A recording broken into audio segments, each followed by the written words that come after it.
Getting high, drinking all the time just for fun. And I don't know where or when I crossed that line, and I started dying.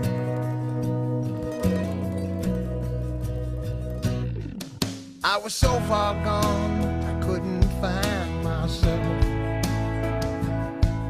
On the borders of insane is where I screamed for help.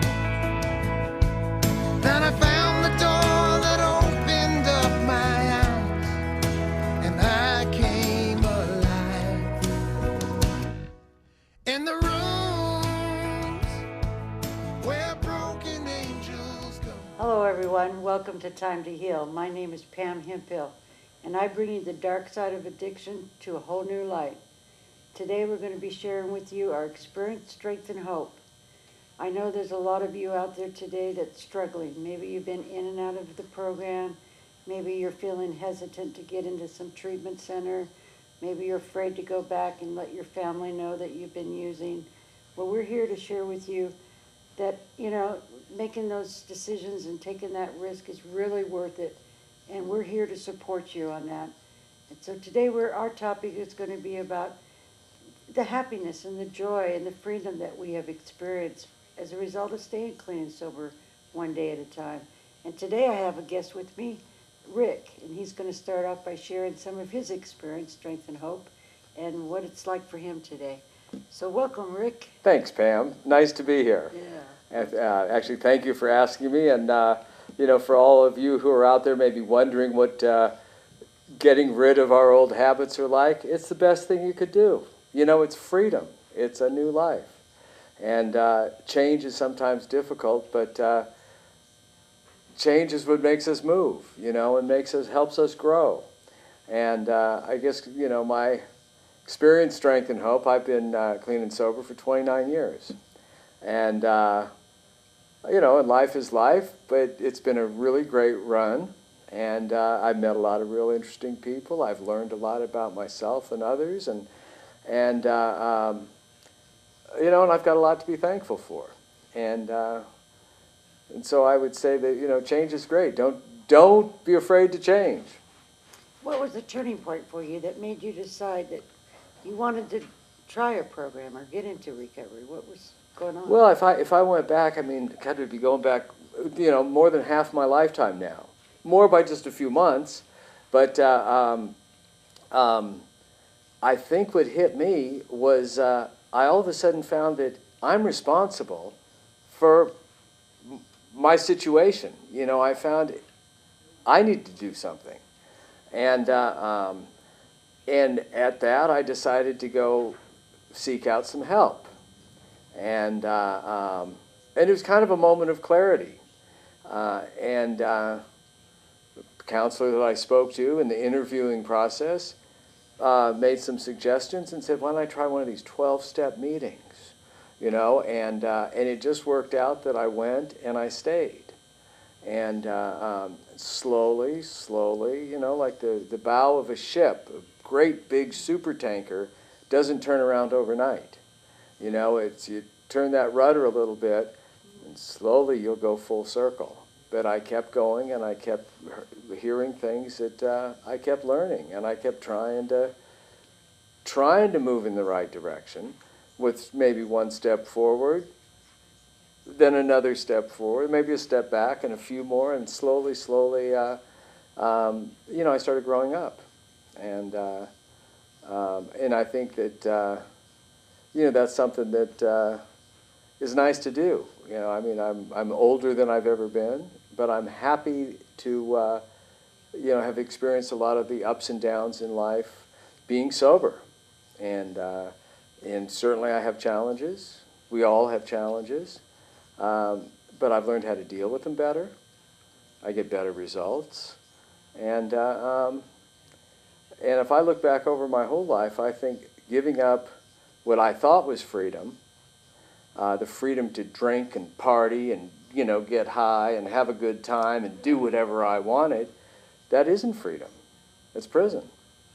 And, now I even look at, hey, I can work on issues with food, with work, with money, with so many things. You know, I can try and keep growing. And I find that, there are a lot of ways to grow, but the 12-step path has become a recipe for life. You know, we call it a design for living, and it is exactly that. And it's a great gift. And though it might not seem like that in the first moments or the first months, we still have wreckage to clean up, but people who keep working it always get results. And so I would say that with the rare exception of people who really have psychological problems and traumas and things, but even those, so much they can get better.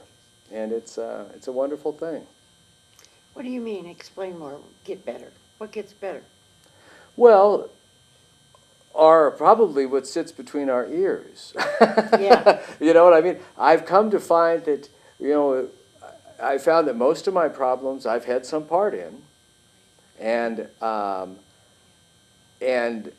didn't think that for a long time. It was the fault of various things outside of me that were making a victim out of me, and excuses and so forth. But it's through working the steps. I mean, if there are tools to help us change our character defects. There are tools that help us fix up the problems we've created. There are tools that help us grow spiritually in a way that suits us. And the spiritual path is, people doubt it and don't trust it because of examples and excuses and things. But the wonderful thing about 12-step way is you tailor it to suit you, help move in the right direction. And any case, I don't know if that answers that, but Yeah, it does.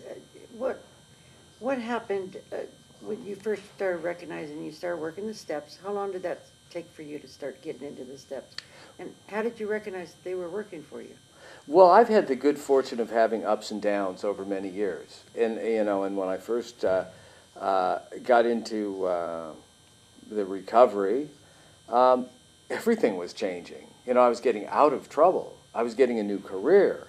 Things were changing, and I was doing the best I could. I was working with a sponsor that was, it's all growth steps. And I got to a better spot, and I relaxed for a while. Enjoyed the new horizon, and slowly kind of slid back into older practices. Or things happened that kind of forced me to put the gas to the engines of the airplane again. I was losing ground, and I had to lift up a little bit, raise the raise the elevation, I guess, and dig deeper into the steps and work them again. And then things would, kind of coast, and I'd get comfortable in the routine. I'd run into problems again. And I keep finding that there are always better ways to see things. There are always better ways to deal with things. And that is good in all of my affairs, in my business life, in my family life, in my social life. And it's a process of change. Taking the step to maybe call that number and go to rehab, that's what you need to do. Don't be afraid. Do it. And then when you're there, I think listen. Try and be honest with yourself. Do something. Take action.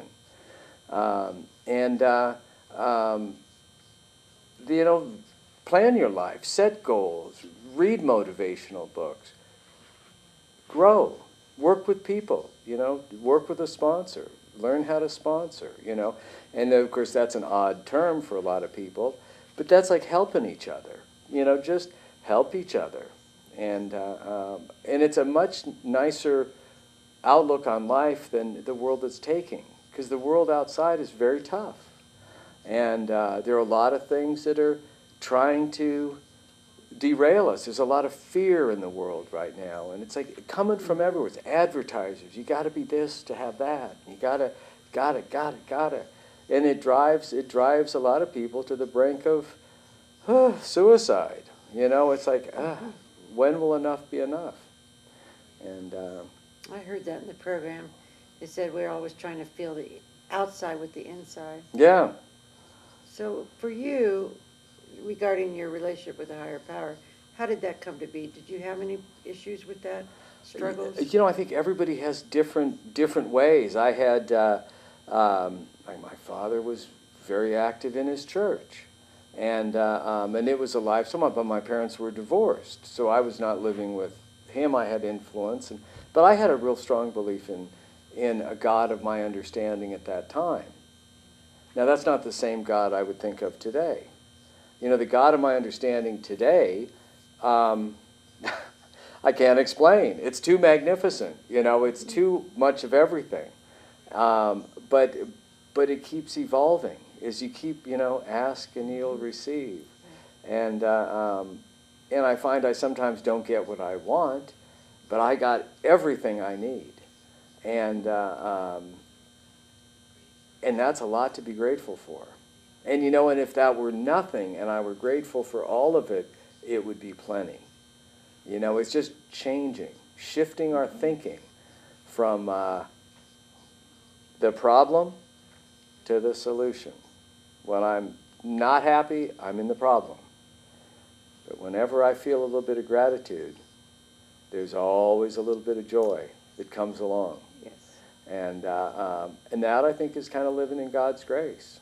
You know, and if I can say something that would help somebody, that'd be fantastic. And if I don't, I can still sleep at night. Unless I have jet lag, you know. Well, we never know. I heard a lot of speaker meetings, speakers, I listened to tapes, and it would come to me what they shared later. So we never know. We're just the seed planters. Sure, But sure. you know, I remember the first time I felt a lot of joy. It was really weird. I didn't know what that feeling was. I looked around thinking, did somebody spike my coffee? You know, I was in a meeting, and it was such a wonderful feeling. How did you come to recognize that too? That these good feelings were coming? And Well, I've had not many people, but a couple people have pointed out that, well, maybe I'm attention deficit, or you know, because I have a little bit of a short attention span. Or when I get into something, I lock into it. And I liked my youth. I liked wow. I liked partying, and I liked having fun. And we got into crazy stuff, and we did crazy things, and I always seemed to somehow get away with it. And I think over years I have confused joy with fun. And I might have even set the bar high because I feel like, well, if I stay sober and I'm going to have a lot of happiness. But I find joy is far more important to me. You know, the quality of life things, having a wow, fun, a little bit, not so important, but quality time. You know, sitting here talking to you. yeah. You know, I know what you want to do. You want to help people. It's wonderful. And there's a richness in that.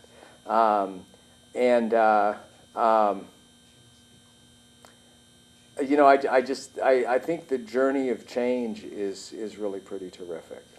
And my concept of God, I had someone point out to me kind of recently, it was a woman I respected, and she asked me if I might maybe think I might be a little bit angry with God. And I'd had a lot of years where I felt like, well, I know God. Hell, I've known God for a long time. I'm sober, you know. Yeah. But as I thought about it and I respected her, I thought, you bet, because I'm not getting what I want.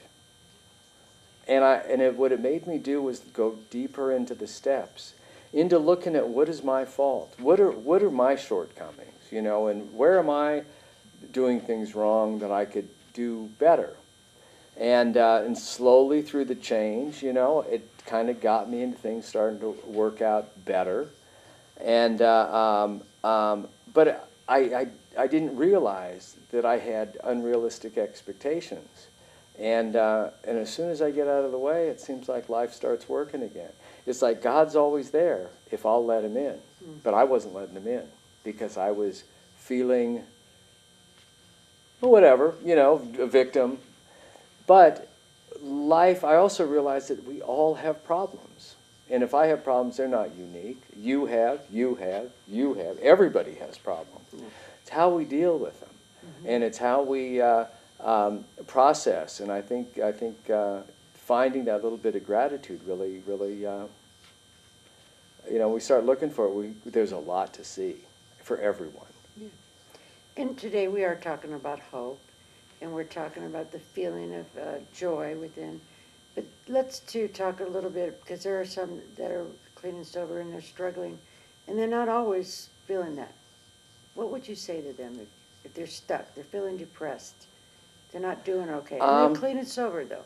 They're clean and sober, and they're clean and sober, and they're feeling depressed and like victims. Maybe suicidal. Well, I tell you, like I was saying, I've gone through a period where I actually felt those things. I mean, I could look and say, look, I got a house, I got these things, and what's missing? And it helped me dig deeper, because there are a lot of people that are 10 years, 20 years, 30 years sober, and they kill themselves. Yeah. Or they go out and drink. Yeah. And I would say for you newcomers, that's not really the way, who wants to go through all this if that's all you're going to get? Yeah. But working with other people, being a part of, digging deeper, and trying to create hope, and trying to create things to do, work with people, get involved in stuff. I know a lot of people have been in recovery for many years, and they're flat. And I think I was that way. I needed to juice up a little bit, and get more active, give more, and not give more to get more, just give more to be doing something, and it feels good. Yeah, and I'd like to add the part in the book that says that some of us have grave emotional and mental disorders, but they do recover if they have the capacity to be honest, what you're sharing about, and that part about the capacity to be honest, that I need help. I can't do this alone. And it's okay to reach out and get professional help. Well, I think professional help definitely has its place. And I even think that, not that I had the experience of rehab, but rehab has a place.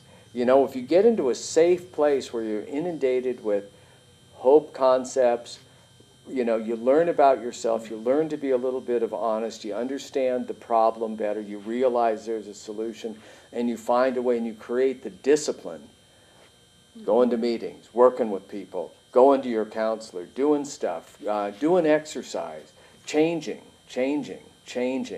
I'm a bit of maybe a little naive in a way, but I think most mental health issues can be helped with spiritual ways, and by taking advantage of 12-step programs that are really basically free. But the rehab is like building a foundation. And so for those who can do it on their own, have the discipline, fabulous. If you don't think you have those strengths, you go to a good rehab. There's a lot of monkeys out there, or cowboys. It's an industry that's fraught with variety of methods for getting well. And genuineness is the key. And I think genuineness is a key to quality life in many aspects. But, where a service is provided, it can change people's lives, but they also have to be willing. Yes. People that go that are just, going against their will to protect their inheritance or to try and patch a relation, it's kind of a shame. But if somehow they can get that realization, and you can get that in a safe setting, that, ooh, maybe that is me. You might go in thinking, I'll get through this and I'll be back on my way again. But there might be, through the right counseling and the right tools that a counselor can give, help one see inside to see, wow, maybe I am wrong. And that maybe I am wrong is probably the greatest gift, when we start seeing that I was wrong, and I can change, and I'm willing to change, and I'm going to do that. And then stick with winners and keep going. Because when the down days come, they come. We deal with it, and we can keep on, lift off to a higher elevation. and keep moving on. I mean, it's wonderful to have such a lifestyle that getting old is actually nice. I'm glad to be older. Yeah. You know, I'm glad to be able to reflect over quite a few years of pretty wonderful life, and I wouldn't have had any of it had I been drunk. Yeah. Speaking about treatment centers, I want to share this little story real quick. This lady called me because I had put her husband into a treatment center, and she says, I want to get him out of that treatment center. I don't like that treatment center. He doesn't like it. And I said, I'll tell you what, I've got the great treatment center you can send him to. She says, oh, really? Great, wonderful. I said, yeah, and you know who works there? She said, who? I said, Mother Teresa, Jesus, and Father Martin Luther King. You get it? Good heavens, are you talking about death?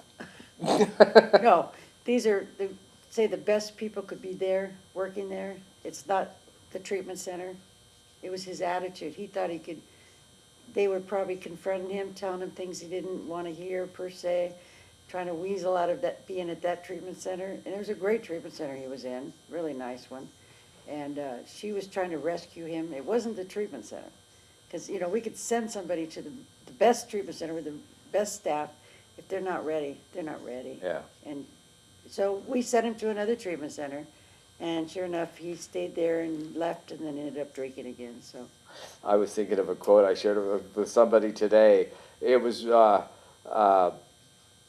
of my favorite motivational guys. And he had said, whether you think it's good or you think it's bad, you're right. oh, I think John Lee says something similar. Oh, a lot of people probably Yeah. said it. I was. I like that. But yeah, there's a lot of joy in recovery. I'm so grateful. One day, sometimes I have to shake my head, and I can't believe I'm still here 35 years. It's unbelievable. But there's been some hard times, like you shared. You know, there's some really tough times. But the thing is, we don't have to do this alone anymore. Like just you and I sharing. Mm-hmm. One alcoholic, one addict talking to another. It's magical.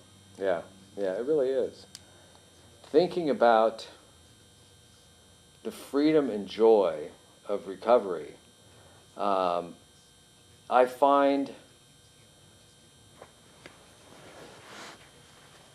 that the journey has been good. I guess you know, I've got an addictive mind, and that's what brought me to the bottle and to the drugs and to so many different aspects of my life that shaped a lot of the character who I became and still am. And I find that when I hit some of those down times, I like, wow, you know, we get used to a life of action and activity, and sometimes it's hard to accept just the beauty of a calm and balanced life. And so I know that I might be prone to ups and downs in moods a little bit, but like a graft, it's always on a higher, you know, it's always been getting better, and I'm certainly not above being in a funk, but I know what to do, and I know that I can reach out and talk with other people, and I know that I can take action, and I know I've got tools to change my thinking when it goes bad. And too, talking to others in my own personal experience, even the real depths of my pain and those bad days, it's still better. Mm-hmm. I think in the beginning, a lot of newcomers need to just give this time. Wouldn't you agree? They don't give it time, and they drink again or they go back out. To really experience sitting still, being quiet, letting those feelings come up, just go through them, because on the other side, it's always better. And that's where the joy and the happiness comes from. Yeah, and I think that it says something in the big book that selfishness and self-centeredness is our problem. And I think that, you know, most people that would seek out recovery are selfish, self-centered people. Mm-hmm. And that it's real easy to kind of get lost in our own arrogance and sometimes think, well, I'm better than this, or I'm better than these people in this meeting, or I'm better than this group, or this doesn't work for me anymore. And that's dangerous territory, because we only hurt ourselves when we get away from our, our kind of support group. And the nice thing about fellowship is that, and we're referring to the 12-step groups, but it's open for all people, and we can always look for the similarities. Mm-hmm. When I start comparing the differences, I'm on thin ice. So when I look at when I'm looking at the differences, I'm on thin ice. When I'm looking at the similarities, I'm at home. And you can get together with people like, we can have a really heart-to-heart talk, and hopefully there might be something that might spit out of something that might make somebody think, I think I'm going to make a call. And if it's to a treatment center, or if it's to an AA central office, or an NA, or a OA, or whatever it is, we all have things that hurdles that we get stuck on, and there's help for all of it. As they said in the program, if you don't give us 90 days, if you don't want what we have to offer, we'll refund your misery. I would thank you so much for coming here today, Rick. It's been fun. Yes. And for all of you out there, it's nice to see you. And you've helped me more than I've helped you, that's for sure. I doubt that. Oh, yeah. Trust me. I just want to mention, it's the Hope Rehab Center in Thailand. It's an excellent inpatient program, wonderful people. And I got my shirt in. I just wanted to show this. I hope you'll support the Fed Up Rally, which is September the 28th. People are doing some wonderful things to make some changes. We're having a terrible epidemic, heroin overdose and prescription overdose problem. If you want to know more about this movement, you can get a hold of them. They have a website, www.feduprally.org. And I want to say a prayer to my friend out there, Jordan, and all the other ones who have recently relapsed. Just know that we love you. We're thinking about you. Our prayers are there. And for those of you that have lost anyone, we're praying that you'll get peace of heart with that. We're lighting our 3 candles here as a reminder for this month, for the recovery month. The tall candle is for those who are clean and sober. The red one is for those that you've loved, that lost someone through this terrible addiction. And the other one is for a person that's struggling and still having a hard time getting clean and sober. So again, if you're having problems, don't give up. People are here to help you. We're here to help you. Just know that there are a lot of loving, caring people out there. Call a family member, call your doctor, call somebody, and get some help. You don't have to do this again by yourself. And don't give up, because your miracle's on its way. It can be the best thing you'd ever do.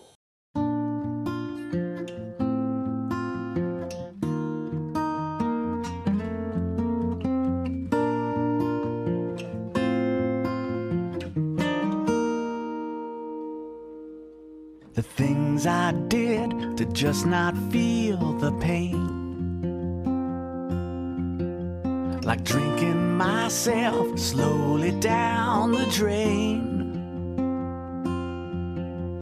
Anything to fix me quick, but getting high is what made me tear. I couldn't quit. I never thought that I would see the day I'd hit my knees and I would start to pray. Suddenly I felt the spark that picked me up and led me from the dark. Or could it be God? Tired of hurting, tired of all the bridges burning. Surrender was the only way to win. When I let go, my wildest dreams were out there waiting. I won't go back, 'cause life is on the mend. Broken is a place I've already been.